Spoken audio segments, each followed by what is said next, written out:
I'm going to speak today about the relationship between science and human values. Now, it's generally understood that questions of morality, questions of good and evil and right and wrong, are questions about which science officially has no opinion. It's thought that science can help us get what we value, but it can never tell us what we ought to value. And consequently, most people, I think most people probably here, think that science will never answer the most important questions in human life. Questions like what is worth living for, what is worth dying for, what constitutes a good life. So I'm going to argue that this is an illusion, that the separation between science and human values is an illusion, and actually quite a dangerous one at this point in human history. Now, it's often said that science cannot give us a foundation for morality and human values because science deals with facts, and facts and values seem to belong to different spheres. It's often thought that there's no description of the way the world is that can tell us how the world ought to be. But I think this is quite clearly untrue. But values are a certain kind of fact. They are facts about the well-being of conscious creatures. Why is it that we don't have ethical obligations toward rocks? Why don't we feel compassion for rocks? It's because we don't think rocks can suffer. And if we're more concerned about our fellow primates than we are about insects, as indeed we are, it's because we think they're exposed to a greater range of potential happiness and suffering. Now, the crucial thing to notice here is that this is a factual claim. This is something we could be right or wrong about. I mean, if we've misconstrued the relationship between biological complexity and the possibilities of experience, well, then we could be wrong about the inner lives of insects. Okay, and there is no notion, no version of human morality and human values that I've ever come across that is not at some point reducible to a concern about conscious experience and its possible changes. I mean, even if you get your values from religion, even if you think that good and evil ultimately relate to conditions after death, either to an eternity of happiness with God or an eternity of suffering in hell, you are still concerned about consciousness and its changes. And to say that such changes can persist after death is itself a factual claim, which, of course, may or may not be true. Now, to speak about the conditions of well-being in this life for human beings, we know that there's a continuum of such facts. We know that it's possible to live in a failed state, where everything that can go wrong does go wrong, where mothers cannot feed their children, where strangers cannot find the basis for peaceful collaboration, where people are murdered indiscriminately. And we know that it's possible to move along this continuum towards something quite a bit more idyllic, I mean, to a place where a conference like this is even conceivable. And we know that there are right and wrong answers to how to move in this space. Would adding cholera to the water be a good idea? Well, probably not.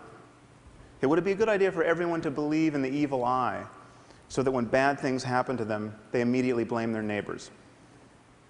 Probably not. There are truths to be known about how human communities flourish, whether or not we understand these truths. And morality relates to these truths. So in talking about values, we are talking about facts. Now, of course, our situation in the world can be understood at many levels. There's from the level of the genome on up to the level of economic systems and political arrangements. But if we're going to talk about human well-being, we are of necessity talking about the human brain, because we know that our experience of the world and of ourselves within it is realized in the brain, whatever happens after death. Even if the suicide bomber does get 72 virgins in the afterlife, in this life, his personality, his rather unfortunate personality, is the product of his brain. Okay, and so the contributions of culture, if culture changes us, as indeed it does, it changes us by changing our brains. And so therefore, whatever cultural variation there is in how human beings flourish can, at least in principle, be understood in the context of a maturing science of the mind, neuroscience, psychology, etc.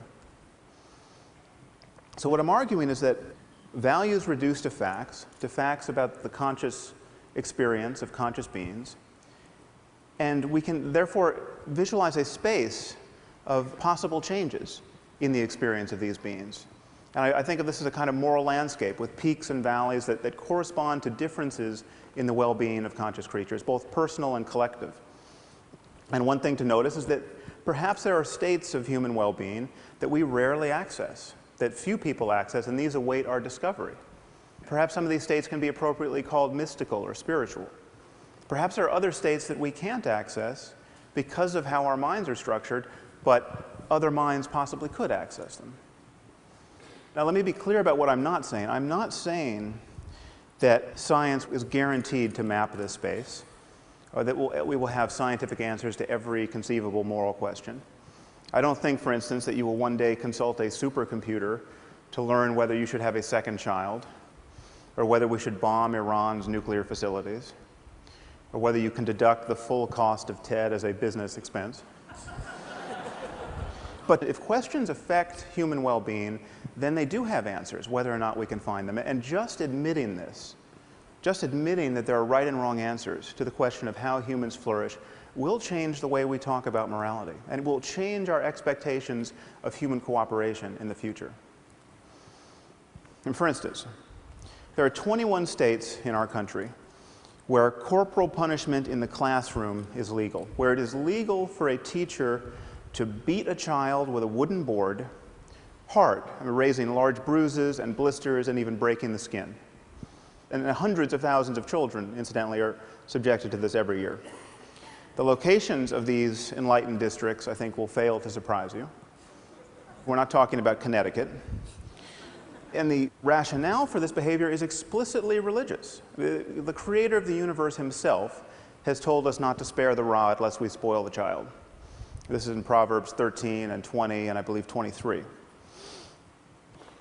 But we can ask the obvious question, okay, is it a good idea, generally speaking, to subject children to pain and violence and public humiliation as a way of encouraging healthy emotional development and good behavior? Okay, is there any doubt that this question has an answer and that it matters?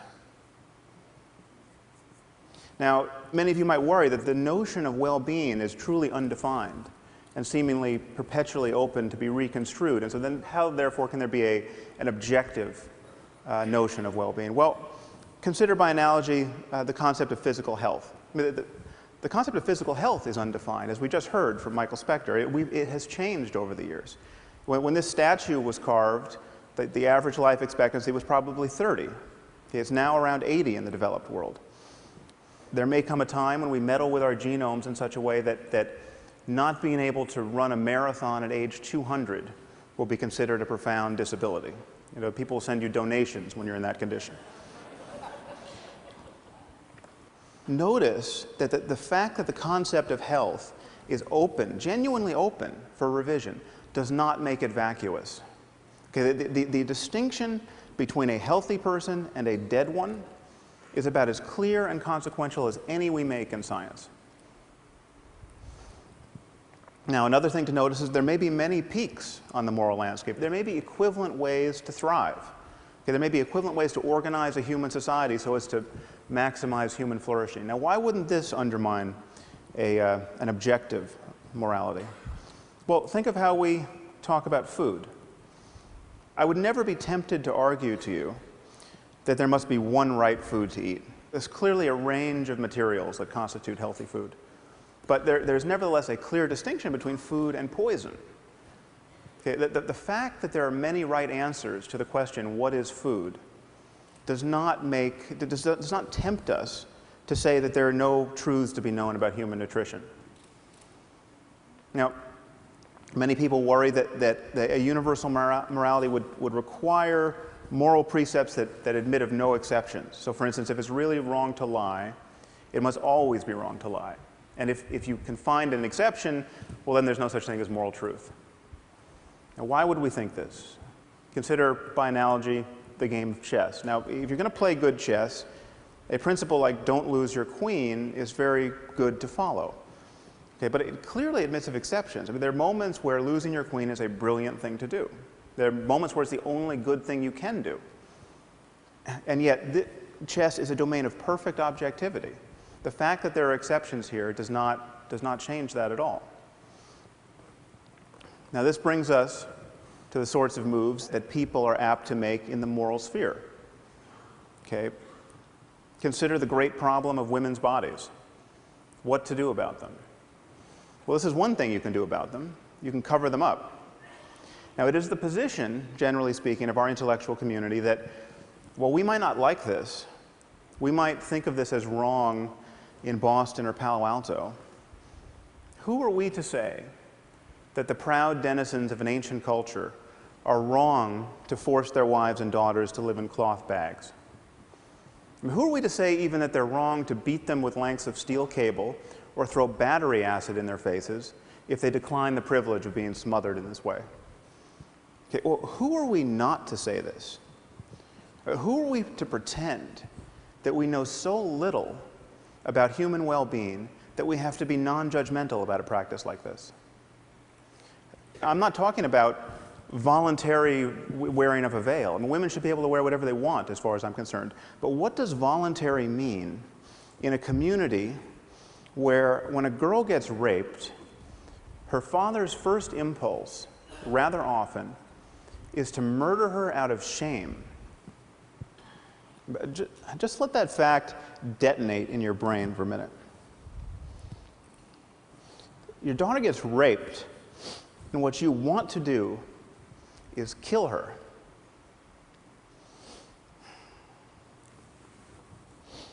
What are the chances that represents a peak of human flourishing? Now, to say this is not to say that we have got the perfect solution in our own society. I mean, for instance, this is what it's like to go to a newsstand almost anywhere in the civilized world. Now, granted, for many men, it may require a degree in philosophy to see something wrong with these images. But if we are in a reflective mood, we can ask, is this the perfect expression of psychological balance with respect to variables like youth and beauty in women's bodies? I mean, is this the optimal environment in which to raise our children? Probably not. Okay, so perhaps there's some place on the spectrum between these two extremes that represents a place of better balance. Okay?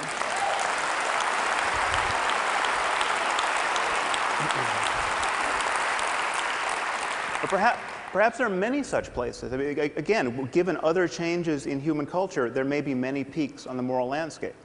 But the thing to notice is that there'll be many more ways not to be on a peak.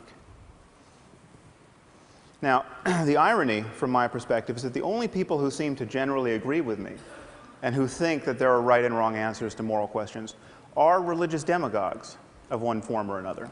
And of course, they think they have right answers to moral questions because they got these answers from a voice in a whirlwind.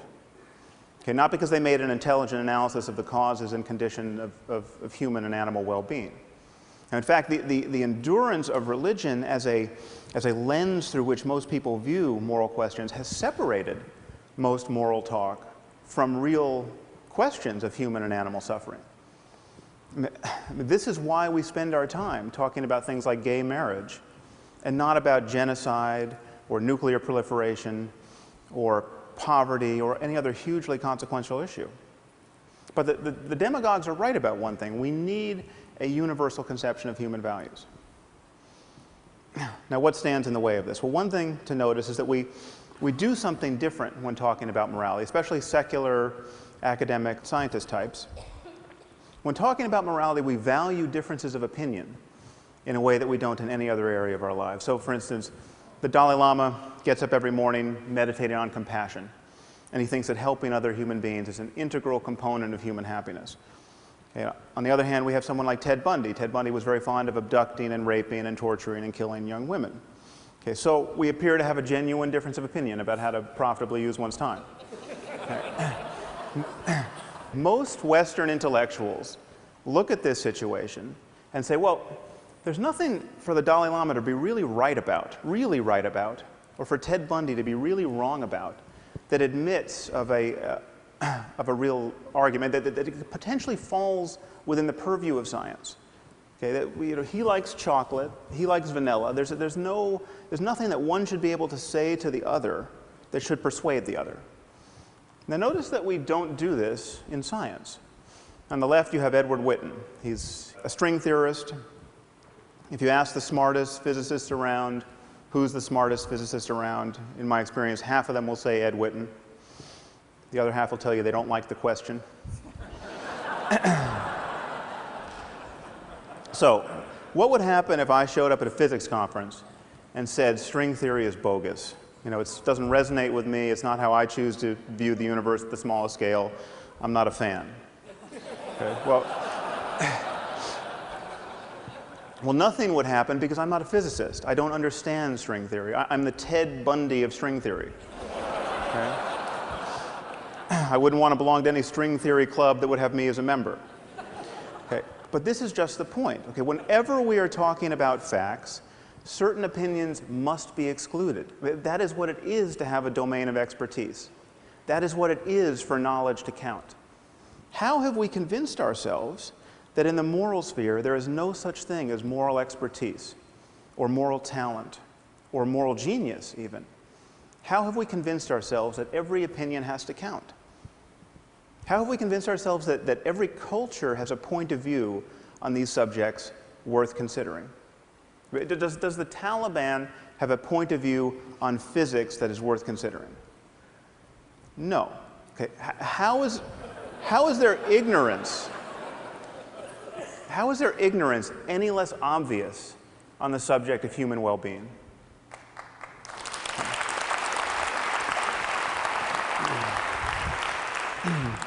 So this, I think, is what the world needs now.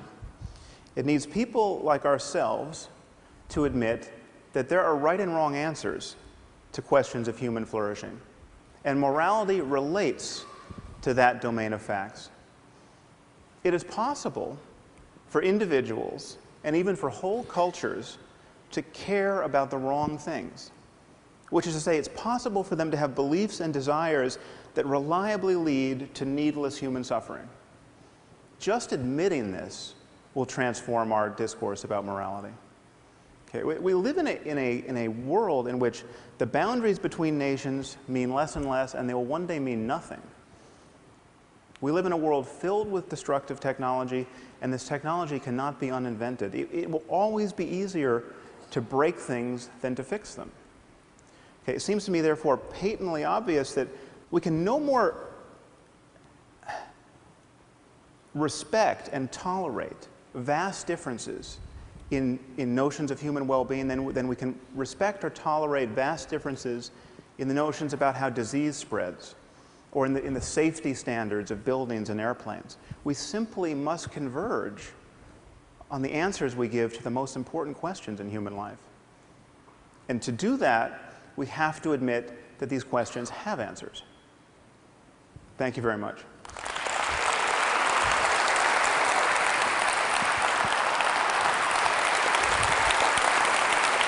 Thank you.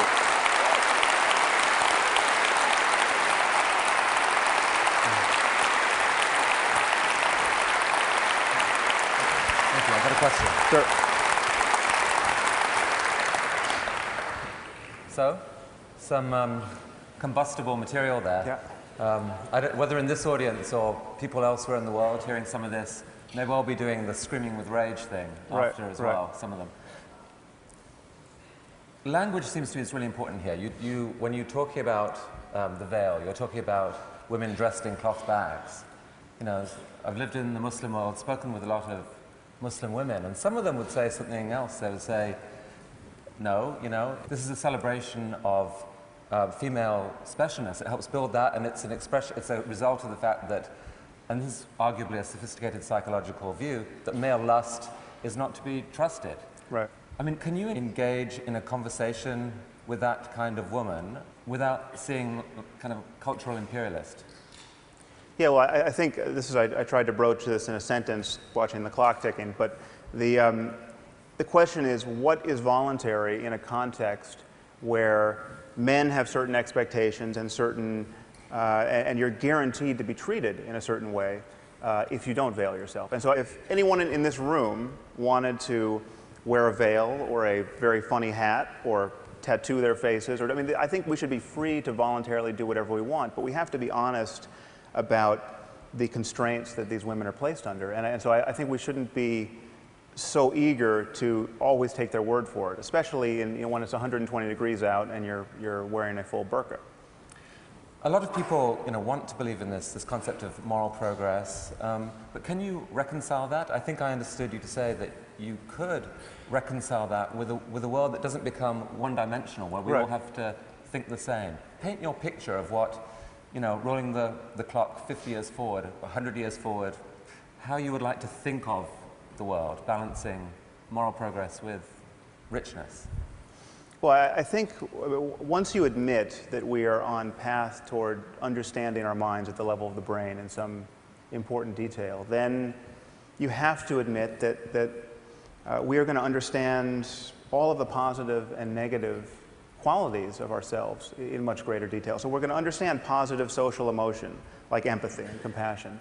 And we're going to understand the factors that encourage it, whether they're genetic, whether they're how people talk to one another, whether they're economic systems. And insofar as we begin to shine light on that, we're inevitably going to converge on that fact space. I mean, so everything is not going to be up for grabs. It's not going to be like, veiling my daughter from birth is just as good as teaching her to be confident and well-educated in the context of men who do desire women.